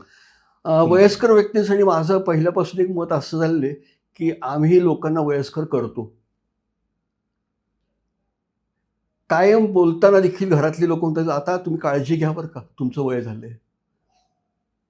बस आजोबा तुम्ही काळजी घ्या बरं का, आता नीट काळजी घ्या, फार तुम्ही एकटे जाऊ नका, कुठं अंधार असतो जाऊ नका. आम्हीच त्यांना पहिल्यांदा वयस्कर करतो. दुसरं, गव्हर्नमेंटकडनं आम्हाला सांगितलं जातं की तुम्ही आता रिटायर होणार. हां, रिटायरमेंट म्हणजे असं वाटतं की आता संपलं सगळं, तुम्ही आता नुसतं समोर बसा आणि एक डेथ रोमध्ये असल्यासारखी वाट पाहत बसा. आणि तिसरी गोष्ट, या लोकांना काही दुसरं काम नसलं की कायम येणाऱ्या जाणाऱ्यांना ते पहिल्यांदा सांगतात की माझं असं होतं आणि असं होतं, आज असं आहे. मागे वळून जो बघत राहतो तो वयस्कर होत जातो. एक लक्षात घ्या, तुम्हाला जर प्रवास करायचा असेल तर मी गाडी चालवत असाल तर तुमचं लक्ष समोर पाहिजे का मागे पाहिजे? समोर. समोर पाहिजे. मागे फक्त तुम्ही आरशापुरतं बघता, एक रेफरन्स ट्रॅफिक कसलं एवढ्या पुरतं बघता. पण जो समोर पाहत जाईल तो जे प्रवास करेल, जो मागे बघत राहील तो वयस्कर झाला. आणि वयस्कर लोकांचं हेच होऊन जातं. ते कायम कम्पेअर आणि कॉन्ट्रास्ट करतात. आमचे दिवस असे होते, आमच्या वेळेला असं होतं, आता असं नाहीये. आजची पिढी अशी झाली आहे, आजची लोक अशी झाली, आजची लोक, हे असं सगळं झालंय. दुसरी गोष्ट, यांना कुठल्याही प्रकारचं मेंटल फटिग झालेला असतो, ब्रेन फॉग असतो. ब्रेन फॉग का? तर वापर न केल्यामुळे मेंदूचा दुरुपयोग होतो. एक लक्षात घ्या, मेंटल ऍक्टिव्हिटी असेल तर मेंदूचा उपयोग होतो. तुम्ही कुठलंही मसल वापरलं नाही तर डिसयूज ॲट्रोफी तयार होतो. माणसाचं शेपूट तसंच गेलं. तसंच. आणि मग नुसतं विचार, आता काय राहिलंय माझं, माझा किती राहिलंय, हा विचार कायम येत राहतो. मागे वळून बघणारा माणूस हा कायम विचार करतो की आता मी पुढे किती दिवस जगणार मला माहिती नाहीये. वय जे आहे ते वाढत जाते. Growing old is compulsory, growing wise is optional. हुशार व्हा, पुढं बघायचं काम करा. पुढं बघत राहाल तुम्ही तरुण राहता. जो माणूस म्हणतो की मला 2 महिन्यांनी काय करायचं, वर्षांनी काय करायचं, 1.5 वर्षांनी काय करायचं, तो पुढचा विचार करतोय. तुम्ही पुढचा विचार करतच नाही, तुम्ही फक्त मागे वळून बघत राहिलात, तुम्हाला नाही होणार. आणि तिसरी गोष्ट, हालचाल ठेवा. तुम्हाला असं वाटतं की आता माझ्या शरीरामध्ये होत नाही, स्टिफनेस झालं, पाठील करता येत नाही, चालता येत नाही. ॲक्टिव्हिटी चालू ठेवा, मुव्हमेंट चालू ठेवा. मुव्हमेंट फिजिकल पण पाहिजे, मेंटल पण पाहिजे. जसं मेंटल म्हटलं की सुडोकू सोडवा, ॲक्टिव्ह राहा. मुलांशी खेळा, नातवंडांशी खेळा, त्यांच्याबरोबर बागेत जा, ॲक्टिव्ह राहा. ॲक्टिव्ह राहाल तर पुढे जाऊन वय बघू नका. वयाने मोठं होणं काय वेगळं हे नाहीये. बायोलॉजिकली तुम्ही मोठे होऊ नका. शरीर तुमचं तसंच राहू दे. जितकं होईल तेवढं ॲक्टिव्ह करत राहा आणि आनंदी राहा. आनंदी राहाल तर काहीच प्रॉब्लेम नाही. आणि आजच्या काळात सगळ्यात कठीण गोष्ट हीच आहे की आनंदी राहा. आनंदी राहणं. प्राणी किलिंग ते पण शिकवतं आपल्याला एक प्रकारे. आणि त्याच्याही पुढे जाऊन जे प्राणी किलिंग तुम्हाला जे आम्ही देणार आहोत ते ध्यानधारणाचं जे एकदा आहे मेडिटेशन, हो, ते फारच महत्वाचं आहे. मी स्वतः करून आलो आहे सर ते. तुम्ही करून आलेलं असेल, कारण त्याच्याशिवाय आम्ही बाहेर पडतच नाही. ते झाल्याशिवाय मला बाहेर जाताच येत नाही. तर ध्यानधारणा जे आहे ते मास्टरनी ट्विन हार्ट मेडिटेशन दिलं. एक 20 मिनिटाचंच मेडिटेशन आहे. पण त्या 20 मिनिटाच्या मेडिटेशननी मला जगभरामध्ये दिवसभरासाठी जेवढी एनर्जी हवी तेवढी मिळून जाते. उपचाराची एनर्जी असेल, वापरायची असेल, दिवसभर चालायची असेल, काय काय करायचं असेल, सगळीच्या सगळी कामं म्हणजे त्याच्यात होऊन जातात. आणि ते मेडिटेशनच असं इतकं सोपं दिलेलं आहे की 2 दुर्लक्षित चक्र आहेत. एक आहे माझं हार्ट चक्र आणि एक आहे माझं क्राऊन चक्र. या दोन्ही चक्रांवर लक्ष देऊन जे करायचं त्याला म्हणायचं ट्विन हार्ट मेडिटेशन. तो आवाज ऐकून सुद्धा शांत होतो आपण. तर हार्ट चक्र म्हणजे तुम्ही तुमच्या नजरेत असलेल्या लोकांना आशीर्वाद देणे. अच्छा. तुमच्या घरातले असतील, शेजारचे असतील, समाजाचे असतील, परिवाराचे असतील, आजूबाजूचे असतील, त्यांना आशीर्वाद देणे. ते हार्ट चक्र. दिस इज इमोशनल हार्ट. आणि क्राऊन चक्र मास्टर म्हणतात इट इज युनिव्हर्सल हार्ट. जे तुम्हाला दिसत नाही त्या लोकांना तुम्ही क्राऊनमधनं आशीर्वाद द्या. अच्छा. कारण त्याच्यातनं कनेक्टिव्हिटी तुम्ही सगळ्यांशी करणार. जगाशी कनेक्टिव्हिटी क्राऊनमधनं होणार आहे. जे सहस्त्रार चक्र. सहस्रार चक्र. आणि इनफॅक्ट तुमचं स्वतःचं कनेक्शन परमेश्वराशी क्राऊन चक्रमधनं असतं. जे काही तुमचा विश्वास असेल त्याप्रमाणे. पण ते कनेक्शन जे आहे त्यालाच मास्टरने नाव दिलं अंतःकरण. आणि अंतःकरण हे क्राऊन चक्रपासून तुमचं रूट आहे परमेश्वराशी जायला. अच्छा अच्छा. आणि त्या दोन्हीला ऍक्टिव्ह ज्यावेळेला कराल तेव्हा तुम्ही संपूर्ण पृथ्वीला आशीर्वाद देताय. आणि पृथ्वीला आशीर्वाद काय देताय तर तुम्हाला जे जे हवं आहे ते पृथ्वीवर प्रत्येकाला मिळू देत. मला शांती हवी आहे तर पृथ्वीवर प्रत्येकाला शांती मिळू देत. मला प्रेम हवं आहे तर पृथ्वीवर प्रत्येकाला प्रेम मिळू देत. मला निरोगी राहायचंय पृथ्वीवर प्रत्येकजण निरोगी असू देत. अच्छा. लक्षात घ्या, शरीरासाठी तुम्ही आंघोळ करताय, मनासाठी काय करता? खरं आहे. काही नाही करत. ते वर्षानुवर्ष तसंच तुकाराम महाराजांनी सांगितलंय, नाही निर्मळ मन काय करील साबण. बरोबर आहे. तर मनासाठी मेडिटेशन आहे ना. तिथं कुठला काळा दगडी साबण नाही मिळणार तुम्हाला. खरं. एक सर बेसिक प्रश्न अनेकांना पडतो की प्राणिक हिलिंग आणि रेकीमध्ये काय फरक आहे? बेसिकली साम्य सांगतो. रेकी आणि प्राणिक हिलिंग दोन्ही ऊर्जेवर आधारितच आहेत. दोन्ही ऊर्जेवर आधारित आहेत. दोन्ही पेशंटला ऊर्जा देण्याचंच काम करतात. रेकी मधला की म्हणजे एनर्जी आणि रे म्हणजे युनिव्हर्सल. अच्छा. तर युनिव्हर्सल एनर्जी म्हणजे रेकी. अच्छा. आणि प्राणिक हिलिंग तुम्हाला म्हटलं, हिलिंग म्हणजे उपचार आणि प्राणिक म्हणजे ऊर्जा वापरून. दोन्ही एनर्जी हिलिंग आहेत. एकमेकांना सपोर्टिव्ह आहे, कॉम्प्लिमेंटरी. दोन्ही एकच आहे. प्राणिक हिलिंग 90च्या दशकात आलं, रेकी 60च्या दशकात आलं. अच्छा. एवढंच फरक आहे. अच्छा. त्यांचे गुरु जे ते वेगळे आहेत, याचे वेगळे आहेत. मला पर्सनली प्राणिक हिलिंगचं, मला रेकी बद्दल तेवढाच आदर आहे, प्राणिक हिलिंग बद्दल तेवढंच प्रेम आहे. पण एक प्राणिक हिलिंगचा एक मला जितकं क्लिक होतं गोष्ट ती म्हणजे प्राणिक हिलिंगमध्ये क्लेन्झिंग आहे, स्कॅनिंग आहे. Very good, very good. ते इनफॅक्ट हा कन्सेप्ट जो होता हा रेकीमध्ये त्यावेळेला नव्हता सुरुवातीला, की खराब ऊर्जा असते आणि ती काढायला लागते. हा कन्सेप्ट रेकीत नव्हता, तो प्राणिक हिलिंगने आणला. अच्छा. आणि त्यामुळे मग ओरा क्लिन्झिंग हे रेकीमध्ये नंतर आलेलं आहे. अच्छा. पण पहिल्यांदा होतं की रेकी नुसती द्यायची असते. बरं, रेकी देताना तुम्हाला काही ना काहीतरी सिम्बॉल्सचा वापर करायला सांगतात. ते थोडंसं अवघड जातं. प्राणिक हिलिंगमध्ये आम्ही फक्त शरीरच बघतो आणि शरीर कसं हे सोपं जातं. आपल्याला समजायलाही सोपं जातं, व्हिज्युअलाइज करायला सोपं जातं. तिसरी गोष्ट, प्राणिक हिलिंग तुम्ही शिकलात त्या दिवशी तुम्हाला आम्ही गृहपाठ देतो. अच्छा. की आजच्याच तुम्ही 2 लोकांना हील करू शकता. आज सकाळी शिकलात, संध्याकाळी करा. इनफॅक्ट दुपारी देखील तुम्ही करू शकता. शिकल्या गृहपाठ दिला जातो. 2 व्यक्तीला तुम्ही करू शकता. 2 व्यक्ती करतात आणि लोकांना लगेच आनंदही मिळतो. रेकीमध्ये मात्र 40 दिवसाचं अॅट्युनमेंट करतात की ते घाल्याशिवाय तुम्हाला रेकी देता येत नाही. आणि बऱ्याचशा गोष्टी अशा आहेत की प्राणिक हिलिंग ही एक टेक्नॉलॉजी आहे. आज 120 देशांमध्ये चाललंय आणि 120 देशांमध्ये चाललेलं असताना कोर्सेस जे असतात ते स्टँडर्डाइज आहेत. प्राणिक हिलिंगचे कोर्सेस मास्टरनी मुद्दाम स्टँडर्डाइज एवढ्यासाठी केले की याच्यात कोणी बदल करू नये. जगाच्या कुठल्याही वेळेत कुठल्याही ठिकाणी regardless of the inspector, the time, the place, जे कंटेंट्स आहेत ते एकच आहेत. एक सिलेबस आहे दिलेला. बेसिक प्राणिक हिलिंग एक सिलेबस, ऍडव्हान्स प्राणिक हिलिंग एक सिलेबस, सायकोथेरपी एक सिलेबस. हे सगळं ठरलेलं आहे.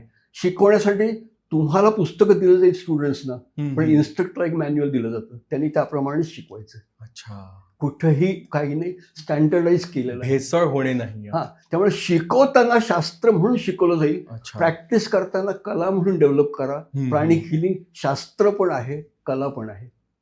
सर आपण स्कॅनिंग म्हणालो, प्राणी हो. किलिंग म्हणजे स्कॅनिंग आहे, खास त्याचा एक क्लिक होणारी गोष्ट, USP असं म्हणता येईल. हो हो पण सर म्हणजे स्कॅनिंग बद्दल सांगू शकाल का, किंवा स्कॅन कोणाला असं चक्र करता येईल का? हो, स्कॅन करता येतं ना आपल्याला. बेसिकली तुम्हाला स्कॅन करण्यासाठी तुमच्या हातात एनर्जी फील करता येईल का तुम्हाला? हा. थोडंसं हात दोन्ही हातांमध्ये असं फक्त हम्म. समोरासमोर धरा आणि दोन्ही हातांमध्ये एनर्जी जाणवते का होते का फक्त हो, बघा. जाणवत आहे, हा? इथेच तर जाणवत. जर जाणवत असेल तर मग तुम्ही तयार आहात स्कॅन अच्छा. करायला. ओके. आता जर तुम्हाला स्कॅन करून बघायचं असेल हम्म. तर तुम्ही स्वतःच्याच आजनाचक्रावर हात ठेवून बघावं लागतं. हो. मग लागतंय. थ्रोटवर बघा. एक एक चक्र तुम्हाला बघता येतील, फक्त अच्छा. तुम्हाला माहिती पाहिजे कुठं कुठलं चक्र आहे. हा, मणिपूर म्हणजे आपलं solar plexus, solar plexus. Navel chakra. अच्छा. भूक लागली आहे बघा, कमी होते. हो. हा.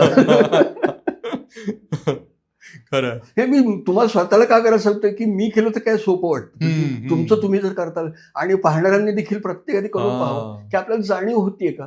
आणि काही नाही, माझी खांद्याची इथे ऊर्जा किती आहे, हम्म. खांद्याच्या बाजूला हात ठेवून खांदा असा विचार करा आणि बघा तुम्हाला लागते का एनर्जी. अच्छा, म्हणजे आपण कल्पना फक्त करायची कल्पना करा, आपल्या माझा खांदा शरीराची. माझाच खांदा इथं आहे, मी विचार करतो किती आहे एनर्जी माझी, बघा लागते का. हो, बघा. आहे energy. करून पहा सगळ्यांनी. बरोबर. विश्वास ठेवू नका मी सांगतोय म्हणून खरं हा. असेल असं नाहीये. तुम्ही करून पहा प्रत्येकाने. स्कॅनिंग ही अत्यंत सोपी आहे, पण ते स्कॅन शब्द वापरल्यामुळे हा. लोकांना असं भीती वाटते. सुरुवातीला तर फार आणि त्यामुळे गोंधळ लोक होतो. काय करतात की स्कॅनिंग हे संकट वाटतं. प्राणी किलिंगच्या स्टुडंटना. आणि बेसिकली मला असं म्हणतात की स्कॅनिंग ही संधी आहे. अच्छा. पेशंटमध्ये एनर्जी कशी आहे ही तपासल्याशिवाय काहीच करता येत नाही. पण ते तपासली पाहिजे. आणि बरोबर. तपासायची कशी? डॉक्टर कसे तपासतात हो? स्टेथोस्कोपने. हा तुमचा स्टेथोस्कोप आहे. आपला हात आपला हा स्टेथोस्कोप स्टेथोस्कोप. आहे तुमचं. याच्यावर तुम्ही तपासता. अच्छा. यांची एनर्जी याच्या भोवती इथं जरा जास्त लागते बरं का, इथं जरा कमी लागते, इथं जरा काही कमी लागते. तर कुठं काम करायचं लक्ष देतं. पेशंट दिसतोय, पेशंट फिजिकल बॉडी दिसते, पण एनर्जी दिसत नाहीये. आणि ती दिसत नाही म्हणून स्कॅनिंग. ओके. आणि लक्षात घ्या, डॉक्टरचा स्टेथोस्कोप चोरीला जाऊ शकेल, तुमचा स्टेथोस्कोप चोरीला जात नाही. कायम आपल्या सोबत. तुमच्या सोबत आहे, बदलायला पण लागणार नाही. मस्त. पण सर आजच्या धकाधकीच्या आणि स्पेशली सोशल मीडियाच्या काळात प्रत्येकाला प्रॉब्लेम आहे सायकोलॉजिकल, इमोशनल. जो तो सायकोलॉजिस्टकडे जातोय, काउन्सिलिंग घेतोय. मग प्राणी किलिंग यामध्ये काय मदत करू शकतो? नक्की करू शकतो. आत्तापर्यंत आपण जो पाहिलं होतं आजारपण जे आहे ते साधारण बाहेरनं काहीतरी झाल्यामुळे आलं, याला म्हणतात एक्सटर्नल कॉज. हो. पण काही काही आजार असे असतात ज्याचा कॉज मनापासून सुरू होतो, याला आम्ही मानसिक रुग्ण म्हणतो. आता मानसिक रुग्ण कशा प्रकारचे असू शकतात? तर एखाद्या लहानपणची घटना असते, पाण्याजवळ उभ्या होत आणि कोणीतरी येऊन पाण्यात ढकललं, नाकातोंडात पाणी गेलं, पाण्याबद्दल भीती बसली आणि ती इतकी बसली की अनेक वर्ष झाली तरी सुद्धा ती मनात अजून आहे. त्या भीतीचं रूपांतर फोबियामध्ये झालं. माहित नाही काय. या फोबियासाठी तुमच्याकडे कुठलंही औषध नाहीये. तुम्हाला स्ट्रेस आयुष्य असतं, जे ताण जो असतो त्याच्याबद्दल कायम माहिती आहे, पण अँटी स्ट्रेस किट आहे का कुठं? अँटी स्ट्रेस कुठंच नाहीये. अँटी डिप्रेसंट्स आहे, अँटी डिप्रेसंट आहे, पण अँटी स्ट्रेस आहे का? अँटी स्ट्रेस नाहीये. काही काही आजार असे असतात की जे तुमच्या मनामध्ये झालेले आहेत, त्याला काहीच नाही करता येत. काही मुलांचं वागणं असतं ज्याला आपण म्हणतो व्हायलंट बिहेवियर असतं. काही लोकांना ऑब्सेशन असतं, जसं स्क्रीन टाइमचं ऑब्सेशन आहे. तर ॲडिक्शन्स जी असतात, व्यसनं जी असतात, बरोबर. तर तुम्हाला माहित असलं म्हणजे स्मोकिंग आहे, अल्कोहोलिझम, ड्रग्ज एवढंच माहिती आहे. पण त्याच्या पलीकडे जाऊन देखील आता आजकाल झालेलं टीव्हीचं ड्रग आहे, मोबाईलचं ॲडिक्शन आहे, घरच्या घरी ॲडिक्शन आहे, मार्केटिंगचं ॲडिक्शन असतं, शॉपिंगचं ॲडिक्शन आहे, गॅम्बलिंगचं आहे, सेक्सचं आहे, काय काय नाही. आता नवीन नवीन इतके ॲडिक्शन झाले. ॲडिक्शनला काय करणार तुम्ही? वर्क लाईफस्टाईल झाल्यामुळे तुम्हाला ॲडिक्शन आपोआप आलेली आहे. आणि याच्यावर उपाय काय? पण काही काही मुलं अशी असतात की ज्यांना आपण मतिमंद किंवा गतिमंद म्हणतो, ज्याला आम्ही स्पेशल चिल्ड्रन म्हणतो. यांच्यासाठी काही उपाय नाहीये. पण या सगळ्यांसाठी उपाय प्राणी किलिंगमध्ये 3ऱ्या कोर्समध्ये आहे. प्राणिक हिलिंगचे सुरुवातीचे आम्ही म्हणतो 3 कोर्सेस असतात. तो पहिला बेसिक प्राणिक हिलिंग, ज्याच्यामध्ये तुम्हाला टेक्निक्स कळतात. अच्छा. ॲडव्हान्स ज्याच्यामध्ये तुम्ही कलर प्राणा वापरून बरंच काही काही सुधारू शकता. आणि तिसरा मानसिक रुग्णांवर काय करता येईल. अच्छा. अशा सगळ्या प्रकारच्या कोर्सेसमध्ये 3 जर कोर्सेस तुम्ही केले तर कुठल्याही पेशंटला तुम्ही कशाही प्रकारे हील करू शकाल. त्याला मदत मला होईल. सांगताना मी तुम्हाला 3ही सांगणार, पण तुम्हाला तपासून घ्यायचं असेल तर पहिला एक करून पहा, आवडला तर पुढे जा. बेसिक. नक्की बेसिक तर नक्की करा, कारण त्याच्यात तुम्हाला फर्स्ट एड देता येईल. घरातल्या लोकांना प्राणिक फर्स्ट एड जी आहे ती बेसिकमध्येच देता येईल. पण संपूर्ण हीलर व्हायचं असेल, तुम्हाला करिअर तयार करायचं असेल त्याच्यामध्ये, तर बेसिक, ॲडव्हान्स आणि सायकोथेरपी 3ही कोर्सेस करा.